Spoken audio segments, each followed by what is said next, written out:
Paper solve करेंगे। आप सभी लोग इस क्लास को पूरा ध्यान से देखिए और सभी प्रश्नों को अच्छे से मिलाइए और लास्ट में आप लोग स्कोर बताइए 100 में आपका कितना स्कोर सही होता है। तो चलिए शुरू करते हैं। पहला प्रश्न पूछा गया है, भारत के किन दो शहरों के बीच आकाशा एयर की पहली उड़ान का उद्घाटन किया गया? तो इसका जवाब है दोस्तों मुंबई से अहमदाबाद। भारत के दो शहर मुंबई से अहमदाबाद के बीच आकाशा एयर की पहली उड़ान का उद्घाटन किया गया। यहां पर सी ऑप्शन राइट हो जाएगा। अगला प्रश्न है दोस्तों, आजादी का अमृत महोत्सव के तहत बढ़े चलो अभियान निम्नलिखित में से किस केंद्रीय मंत्रालय द्वारा शुरू किया गया? तो ये दोस्तों संस्कृति मंत्रालय द्वारा शुरू किया गया है। ए ऑप्शन आपका राइट हो जाएगा। अगला प्रश्न है, भारतीय सेना ने जुलाई 2022 में स्काई लाइट नामक एक अखिल भारतीय उपग्रह संचार अभ्यास का आयोजन किया था। ए ऑप्शन आपका राइट है। करंट अफेयर की क्लास में यह आपको पढ़ाया गया था। अगला प्रश्न है दोस्तों, किस केंद्रीय मंत्री की अध्यक्षता में चंडीगढ़ में नशीली दवाओं की तस्करी और राष्ट्रीय सुरक्षा पर एक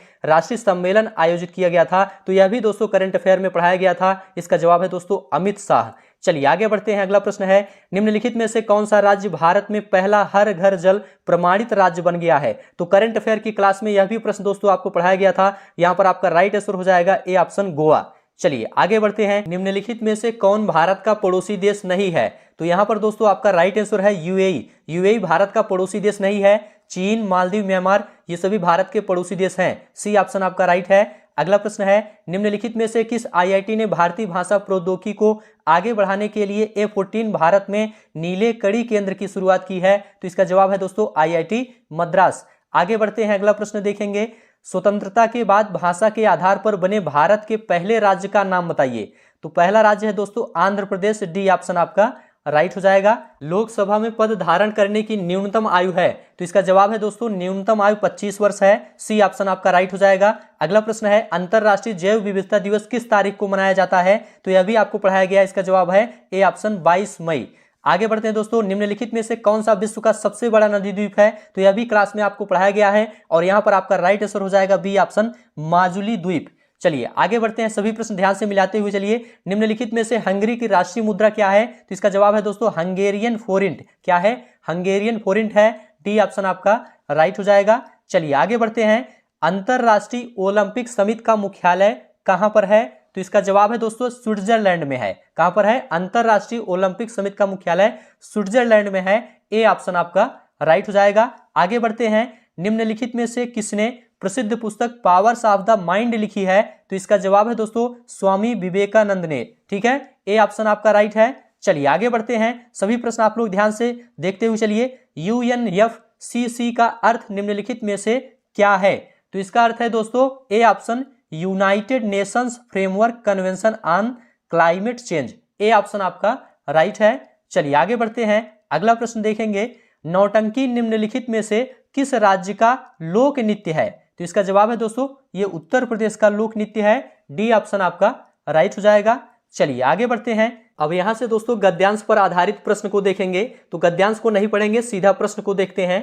पहला प्रश्न है, साहित्य अपने दायित्व का निर्वाह किस प्रकार पूरा करता है? तो इसका जवाब है दुष्प्रभावों को सामने लाकर। साहित्य अपने दायित्व का निर्वाह दुष्प्रभावों को सामने लाकर पूरा करता है। ए ऑप्शन आपका राइट हो जाएगा। अगला प्रश्न पूछा गया है, साहित्य केवल समाज का दर्पण क्यों नहीं है?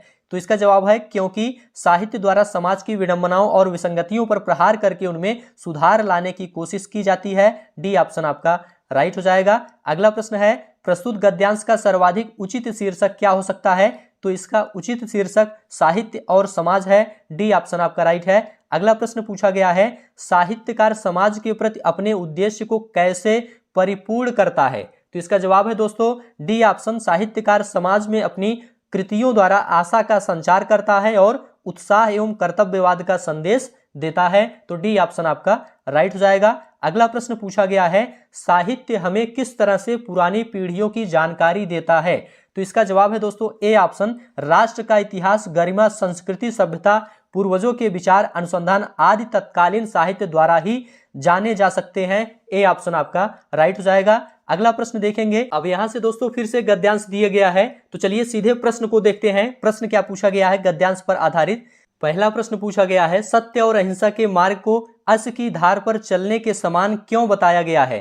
तो इसका जवाब है दोस्तों क्योंकि सत्य और अहिंसा का मार्ग जितना सीधा है उतना ही तंग है और इस मार्ग पर चलना अत्यंत कठिन है। डी ऑप्शन राइट है। अगला प्रश्न है, सत्य रूपी परमेश्वर की रत्न चिंतामणि को प्राप्त करने के लिए हम क्या कर सकते हैं? तो गद्यांश के आधार पर यहां पर सी ऑप्शन राइट हो जाएगा, अंतर्निहित सत्य का साक्षात्कार करें।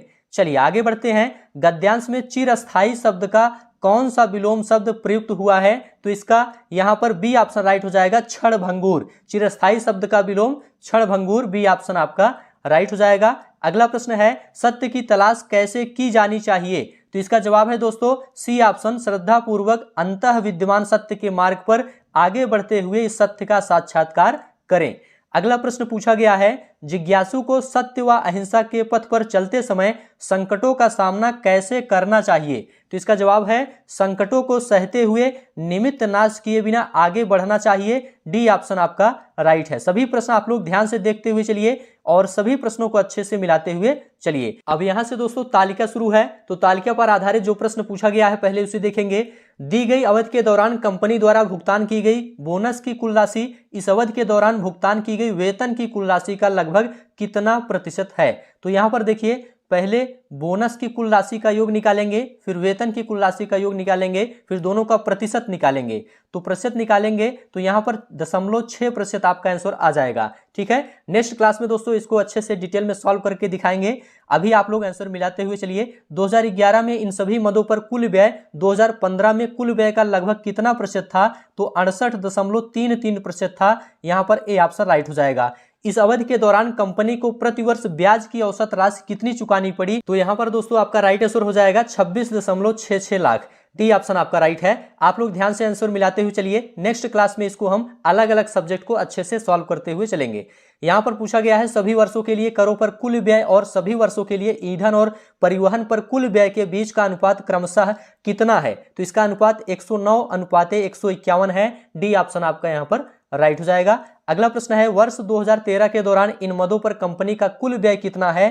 तो इसका जवाब है दोस्तों 738.44 लाख रुपए। सी ऑप्शन आपका राइट है। चलिए यहां से दोस्तों तालिका शुरू है, तो तालिका पर आधारित जो प्रश्न पूछा गया है उसको सॉल्व करते हैं। तो चलिए देखते हैं कैसा प्रश्न पूछा गया है। आल्टो और क्विड दिए गए 10 दिनों के दौरान अपनी औसत गति की समान गति से एक दूसरे की ओर यात्रा कर रहे हैं। मिलने के बाद वे एक दूसरे के शुरुआती बिंदु की ओर यात्रा करते हैं। यदि शुरू में दोनों कारों के बीच की दूरी 2300 किलोमीटर है तो आल्टो और क्विड द्वारा एक दूसरे से मिलने के बाद अपने गंतव्य तक पहुंचने में लगने वाले समय का अंतर ज्ञात कीजिए। तो लगने वाला जो समय है उसका अंतर दोस्तों 0 होगा। यहाँ पर सी ऑप्शन आपका राइट हो जाएगा। अगला प्रश्न देखेंगे, दिए गए 10 दिनों के दौरान कार मिनी द्वारा उसकी औसत गति से 875 किलोमीटर की यात्रा करने में लिए गए समय का दिए गए 10 दिनों के दौरान कार स्विफ्ट द्वारा उसकी औसत गति से 990 किलोमीटर की यात्रा करने में लिए गए समय से अनुपात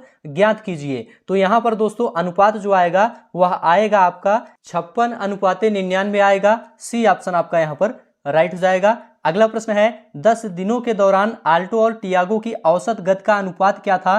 तो इसका अनुपात था 25:36। कितना था? 25:36। जब सॉल्व करेंगे तो यही आएगा आपका बी ऑप्शन आपका राइट है। नेक्स्ट क्लास में अच्छे से इसको डिटेल में सॉल्व करेंगे। अभी आप लोग अच्छे से इसको मिलाते हुए चलिए। बी ऑप्शन आपका यहाँ पर राइट है। अगला प्रश्न देखेंगे, 10 दिनों के दौरान टियागो और मिनी द्वारा तय की गई कुल दूरी का अनुपात कितना था? तो ऑप्शन यहां पर आपका राइट हो जाएगा दोस्तों डी ऑप्शन 18:25। ठीक है, डी ऑप्शन आपका राइट है 18:25।